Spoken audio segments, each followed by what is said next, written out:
ये अफसरशाही की चर्चाएं तो आपने अभी सुनी है। उन्हीं अफसरशाही के लिए एक सैनिक सहायक प्रथा है। पहले वो पुराने पहले समय में अर्दली कहा जाता था, उसका नाम परिवर्तन हो गया है सहायक। तो हाँ, बड्डी बोलते हैं, सहायक वही अलाउंस भी लेते हैं, वो उनकी सेवा करता है, जूते में पॉलिश करता है, माने जो भी सुख सुविधाओं की चीज है। बच्चे अधिकारी पैदा करते हैं और उसकी सेवा, बच्चे अधिकारी पैदा करते हैं, उसकी सेवा हमारे जवान करते हैं। ऐसे सेवा करते हैं जैसे आया हो उसके घर की झाड़ू पोछा को दबाना, उनके पाँव का दबाना, सारे चीज वो कराते हैं। और यही कारण उनको क्या फैसिलिटी में देते हैं, उनको समय पर छुट्टी दे देते हैं। जो जवान अगर कह दिया नहीं, क्या हिंदुस्तान के अधिकारी को रखे जाएंगे? एक बाकी जो 75 जो बॉर्डर में लड़ने के लिए सिपाही जो ग्राउंड वाले बंदे हैं वो 75% है, 75% को आउट कर दिया जाएगा। जो चमचे हैं उनको 25% का रख लिया जाएगा। सीधा सा फार्मूला ये है। हमें 4 साल में मतलब ये नहीं है कि कोई आपत्ति है, वो अफसर्स और जवान के लिए रेगुलर होना चाहिए। उसमें अफसर्स को इंक्लूड नहीं किया गया, जवान के लिए रखा गया है। तो इसमें बहुत सारी कमियां हैं। सर युवा की बात मैं नहीं कर रहा हूँ, युवा ऑलरेडी है ही। अभी जो 60 साल का 65 साल का है तो उसमें डिफरेंस तो होगा थोड़ा बहुत, लेकिन यंग करने के लिए मतलब नहीं कि जवान यंग रहेगा अफसर्स बूढ़ा रहेगा। अफसर्स भी तो लड़ाई लड़ने के लिए जाएगा, नहीं जाएगा। तो ये इक्वल होना चाहिए, जवान और अफसर्स के लिए होना चाहिए, ये नहीं किसी भी जवान के लिए होना चाहिए। और दूसरा ये 25% वाला जो सिस्टम बना के रखा है ना, 75% को आउट करेंगे, 25% के अंदर, इससे चमचागिरी बढ़ जाएगी, इससे धांधलेबाजी बढ़ जाएगी और अफसर्स की गुलामी बढ़ जाएगी। ये अंग्रेजों के बनाए हुए ब्रिटिश के नियम जो है ना और अपडेट कर रहे हैं धीरे धीरे, इसको डिस्ट्रॉय करना, खत्म करना है।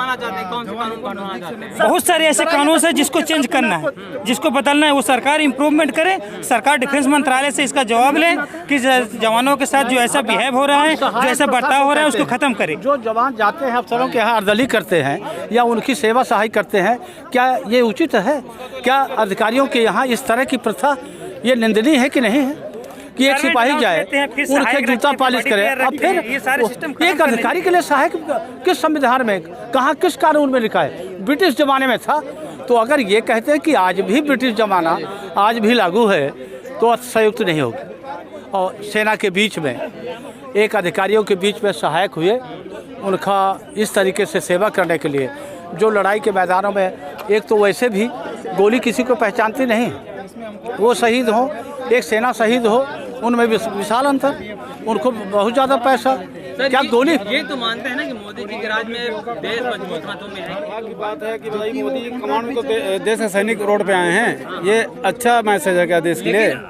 ये पूरे वर्ल्ड की सेना के लिए देश मजबूत है तो सैनिक सड़कों पर क्यों? आज सैनिक रोड पे क्यों है? ये तो दुर्भाग्य है देश का। ये पूरे वर्ल्ड के जो सैनिक है उनके क्या मैसेज आएगा कि हिंदुस्तान की सेना ही जब रोड पे आ रही है तो जनता का क्या हाल होगा? देश से जुड़े हुए सैनिक। अब ये देखिए, जलेबी खाना, रसगुल्ले खाना बॉर्डर पे कह देना अलग बात होती है, और वहाँ पे रसगुल्ले वही खाएंगे जिनको नियुक्त किया जाएगा अफसरों कर्नल द्वारा, ब्रिगेडियर द्वारा, कि भाई ये आदमी जाएगा, कहीं हमारी सेना की कोई बुराई ना बता दे, हमारी कोई बटालियन की बुराई ना बता दे मोदी जी। तो वहाँ सब नियुक्त किए हुए जवान बैठते हैं, वहाँ पे कोई सही जवान नहीं बैठेगा। जो ईमानदार जवान होगा उसको नहीं बैठाया जाएगा, उनका जो चमचा होगा, उनका जो आदमी होगा उसी को बैठाया जाएगा उनके पास।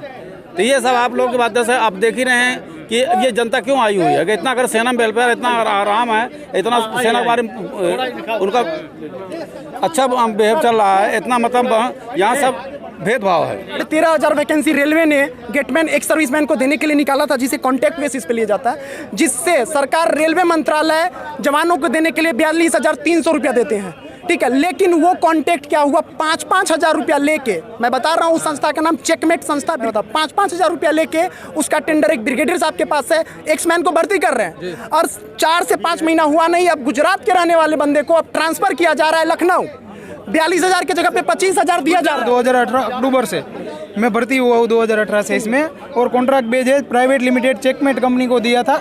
हमारे एक AWPO आर्मी वेलफेयर एसोसिएशन होता है, जो DGR के तहत एक्स आर्मी मैन को घर से नज़दीक कोई भी मतलब टेंडर बाहर पड़ता है तो एक्स आर्मी मैन को घर से नज़दीक ड्यूटी मिले, ऐसी जोगवाई करता है AWPO।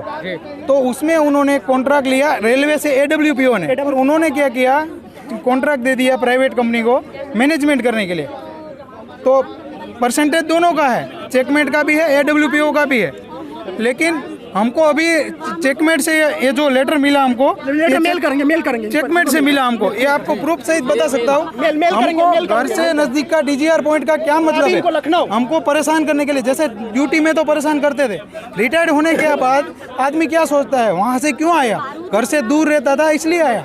घर से नज़दीक रहने के लिए आदमी नौकरी लेता है प्राइवेट, कि भाई गवर्नमेंट तो नहीं मिल रही है, कोशिश करने के बाद, SI में 2 मार से रह गया हूँ मैं, बहुत कोशिश करने के बाद भी गवर्नमेंट नहीं मिलती है, तो प्राइवेट ही सही लेकिन घर से नज़दीक मिले, वो सोच के आदमी नौकरी लेता है। इसमें इनकी ये चाल चलती है कि यहाँ से हमको लखनऊ ट्रांसफर कर रहे हैं, गुजरात से 5,000 लेने का, मैं अभी घर से इनरोल करने के मैं लिए सात लखनऊ ट्रांसफर करेंगे, उनको लखनऊ अगर ट्रांसफर करेंगे तो छोड़ देंगे, फिर दोबारा गुजराती कोई नया भर्ती करेंगे जिससे कि 5,000 रुपया लिया जाएगा। 7 किलोमीटर घर से ड्यूटी कर रहा हूँ, तो मेरे को लखनऊ भेजा जा रहा है। उसके बाद हम वहाँ एक कर्नल साहब है जो अपनी आर्मी से रिटायर्ड है, उस कर्नल साहब से बात करते हैं, तो वो बोलते हैं कि यहाँ कोई गेटमैन की ड्यूटी नहीं मेरे पास, नॉर्मल 12 से 15 हज़ार की ड्यूटी है, आपको आना है तो आ जाओ। वो भी कंफर्म नहीं है कि यहाँ ही ड्यूटी देंगे आपको, बिहार भी भेजा सकता है या लखनऊ में मिलेगी तो लखनऊ में, और कल ही आओगे कल ही ड्यूटी मिल जाएगी, कोई पता नहीं है। जबकि हम गेटमैन की ट्रेनिंग लिया, 4 साल से गेटमैन की ड्यूटी कर रहे हैं, तो गवर्नमेंट को या तो ऐसे टेंडर वालों को हटाना चाहिए। हमको 4 साल की ट्रेनिंग है, रेलवे का काम बखूबी कर रहे हैं। आज कहीं भी रेलवे का गेट देख लो, यहाँ बगीचा बना दिया हमने रेलवे फाटकों को, पानी नहीं है, कहीं किसानों से व्यवस्था कर रहे हैं, और गार्डन फूल जो फौज में होता है ना, वो फूल गार्डन लगा के गेट का ऐसे सुचारू रूप से मेंटेन कर रहे हैं, और पब्लिक से ऐसे हैंडल कर रहे हैं कि किसी को कोई तकलीफ ना हो इस तरह। और रेलवे का भी पॉजिटिव व्यू से देख के रेलवे का काम और हमारा काम घर से नज़दीक है, तो करप्शन है क्या? इतना अच्छा करप्शन यही है कि हमको तनख्वाह 25 से 27 हज़ार दी जाती है, जबकि वो कॉन्ट्रैक्ट में 5% AWP और चेकमेट लेता है, वो भी हमको प्रॉब्लम नहीं है। वो मेंटेनेंस का चार्ज ले रहे, जो भी ले रहे, हमको कोई प्रॉब्लम नहीं है। घर से नज़दीक ड्यूटी तो प्रोवाइड कराओ। अब हमको लखनऊ भेजने का क्या मतलब है? हम अहमदाबाद AWP हो गए, वो बोले कि तुम दिल्ली जाओ AWPO, ये जंतर मंतर के लिए आना था, अभी आज हम AWPO दिल्ली जाएंगे, हमको ये भी पता है वहाँ से भी जवाब नहीं मिलेगा। ये शोषण है एक साइड से। और अभी क्या करेंगे, हमको भी प्लानिंग से हटाया कि चार फाटक के बीच में एक को हटा दिया। ऐसे क्या उनका मैनेजमेंट रुकेगा नहीं, 15-16 आदमी को हटा दिया, वो कमेटी नहीं बना पाएंगे, फिर दूसरे 16 को हटाएंगे और 5-5 हज़ार रुपये लेके नया भर्ती करेंगे दूसरे फौजी, भ्रष्टाचार को बढ़ावा दे। हाँ, दूसरे फौजी को करेंगे। तो ऐसी प्राइवेट कंपनी को रखना किस लिए? या तो AWPO खुद मैनेज करे, नहीं कर रहे तो रेलवे को सुनना चाहिए कि 4-5 साल से जो आदमी आपके अंडर में कर रहा है सर्विस, तो उसको परमानेंट कर लो। उसके पास अनुभव है, काम करने के लिए सक्षम है, तो उसको परमानेंट करो ना। एक्स आर्मी में ने 12 घंटे ड्यूटी कर रहा है और वो सक्षम है, आर्मी में करके आया, तो रेलवे की ड्यूटी क्यों नहीं कर सकता? करेगा, ईमानदारी से 4 साल से कर रहा है। आज ट्रांसफ़र दे दिया, अब 9 तारीख से मेरे को बोला ड्यूटी आओगे तो पेमेंट नहीं मिलेगी। मैं 9 तारीख से, मुझे लेटर मिला 8 तारीख को, और मुझे बोला गया कि 7 तारीख को आपको लखनऊ पहुंचना है। 8 तारीख को मिला। ये क्या है? कहानी ये है जो कि सरकार तो बोल रही है अग्निवीर 75% को मैं दूंगा जॉब, लेकिन आपके सामने में देखिए इनको कोई सरकारी जॉब नहीं है, प्राइवेट बेसिस पे है। तो ये पूरे के पूरे, अगर टेंडर, ठीक है टेंडर दे रहे हो आप 13,000 14,000 रेलवे के वैकेंसी के, तो जवानों को क्यों नहीं जवान को दे रहे हो? डायरेक्ट भर्ती करो, डायरेक्ट रेलवे बोर्ड डायरेक्ट भर्ती करे, बीच में एक अफसर को क्यों बैठा रहे हो?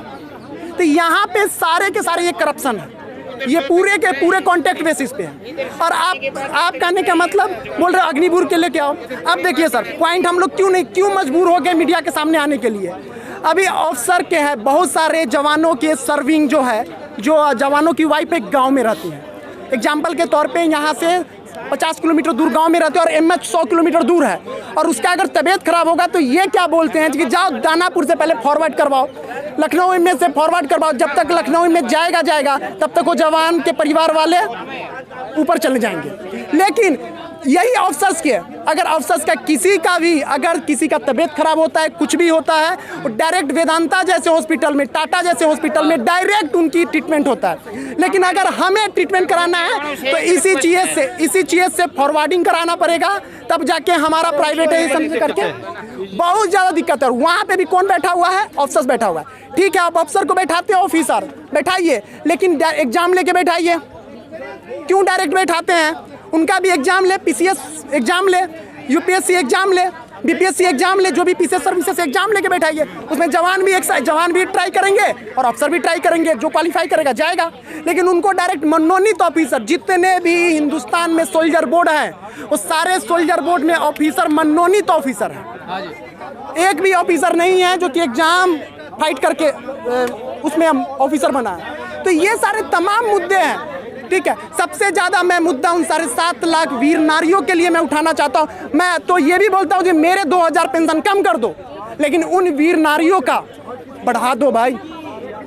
ऊपर वाला देख रहा है, हो सकता है नीचे तुम्हें कोई ना देखे चोरी करते हुए, करप्शन करते हुए, ऊपर वाला देख रहा है। उन वीर नारियों की जिंदगी जो है से बहुत ही खराब हो चुका है। बस यही मेरा सरकार से डिमांड है, जो कि ये बीच में अफसरशाही लेके आ रही है, अफसरशाही को खत्म किया जाए।